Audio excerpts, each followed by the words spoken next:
Hello. Okay.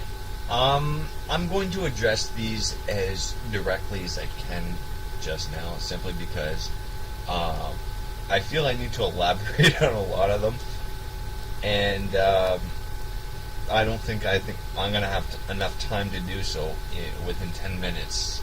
But so yeah, I'm gonna jump right on it without the proper introductions. Here we go. I once got head from a guy. Unfortunately, this is actually true.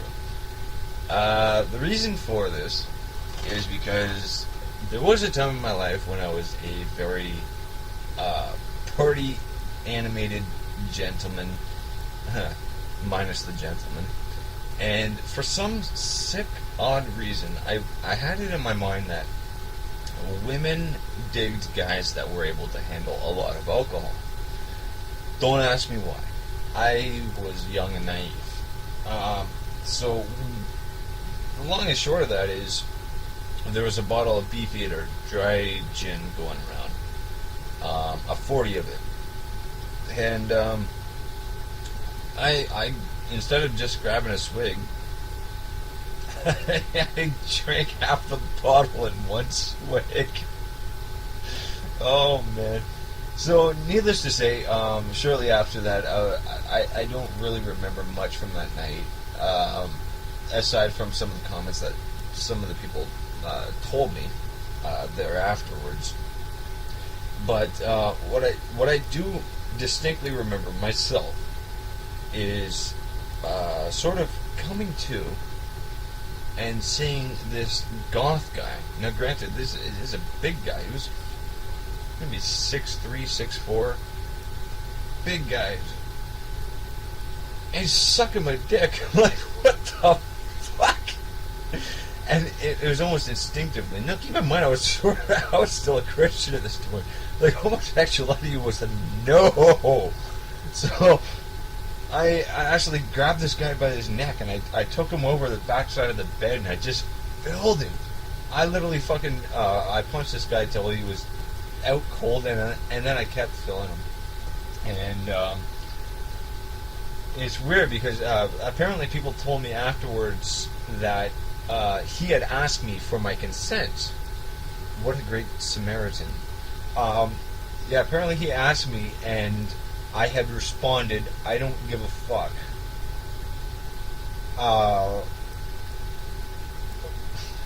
Wow, clearly I had no idea what the fuck was going on, but yeah, that same night I ended up stealing half a bag of chips from somebody to puke in them because I couldn't make it to the wall. I don't know.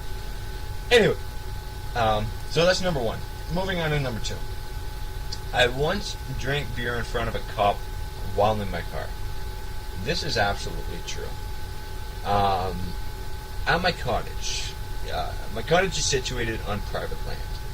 And on this private land, basically, it's a regulation of rules that's set apart from most of Canada, and essentially the OPP, no law enforcement has any jurisdiction in our particular segment of property.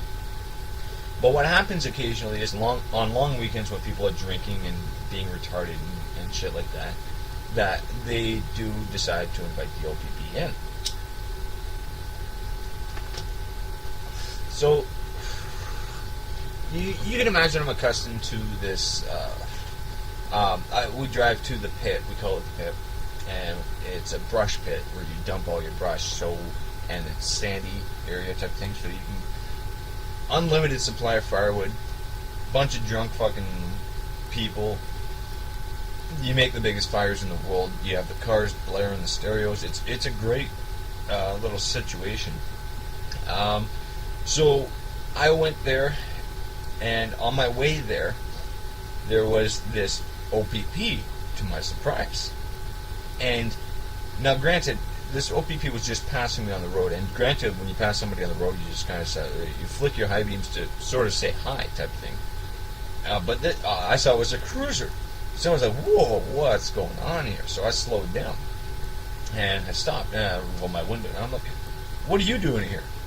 Like, you know what I mean? In the sense that I have jurisdiction as property owner of this property, of this land.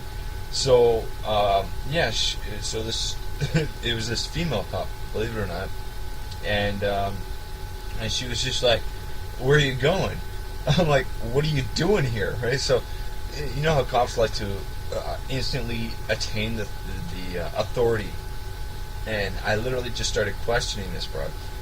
And meanwhile, you have to understand, up there, like I said, there's essentially no laws, there's no rules, there's our own jurisdiction type thing. So I have a beer literally in my I guess where you would keep water or Coke or anything like that, my little cup holder. So as I'm talking to her and I'm debating her, saying, "Hey, what are you doing here?" Whatever, you know. I'm drinking my beer while I'm in my car. I got friends in the car. I got the tunes. Well, I turned them down so I could hear her and things like that. So, without going into way too much elaboration, that one's true too. Number 3, I used to carry a bong in my backpack instead of books. This is absolutely true. While I was in high school, believe it or not, I used to engineer bongs. I used to take basic concepts of bongs and derive my own concoctions from them with household items. I used to grab Maxwell coffee containers. I used to take 5-liter water jugs, things like that. I used to make some of the most creative bongs you could ever imagine. And I used to sell them at school. I used to sell them, make a bit of money to buy weed. At the time that I smoked weed, I mean, that was that was a little bit of a money maker for me. And that and a couple other things that I'm not going to go into right now. Number 4, I dropped out of high school. Some of you might be thinking, "Wow, this guy who's incredibly intelligent, there's no way he dropped out of high school." Well, you're wrong about 2 things. I'm not incredibly intelligent, and I did drop out of high school. The reason for that is sort of tied to number 3. I used to smoke weed. I used to detest the educational system in the sense that I used to see people around me constantly doing great. Their academic standing was awesome, simply because they could study a test or study a particular subject a couple days before a test and do well on the test. And that used to bother me because I knew firsthand at that point I had a few trades, I wouldn't say under my belt, but I had acquired a few minuscule skills in trades. So it used to bother me that these people that could study a book and memorize things had greater academic standing than me. Where as far as automotive shop was concerned, there was nobody in that entire class that was better than me at disassembling a V8 and putting it back together in working order.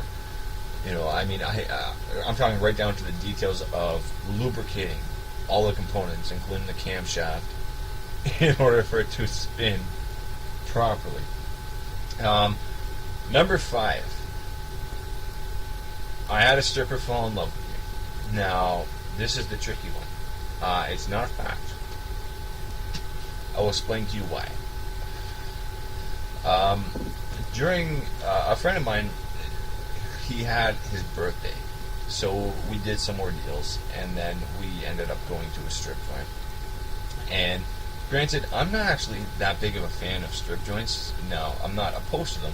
I mean, I go there whenever my friends are going there, type thing. I have nothing against them, but to me, paying for something that I can acquire myself really it makes no sense to me. You know, why would you pay a woman to do something when you can go out? And now, granted, I understand you're kind of paying either way, but you know, it's much better to get it firsthand. To me, the challenge of meeting a woman and convincing her to be into you is a lot more appealing than waving a 20 in front of a stripper. But yeah, so we go to the strip joint, and what time am I at now? Oh crap! I gotta end this quick. Okay, So we go to the strip joint, and this woman offers to do things for money. And I was just like, I'm sorry, honey, but I got somebody at home that'll do that for me for free. So she got pissed off at me. So that was one particular instance. Yes, this stripper was, in fact, pissed off at me rather than being in love with me. So I got to end the video now. Bye!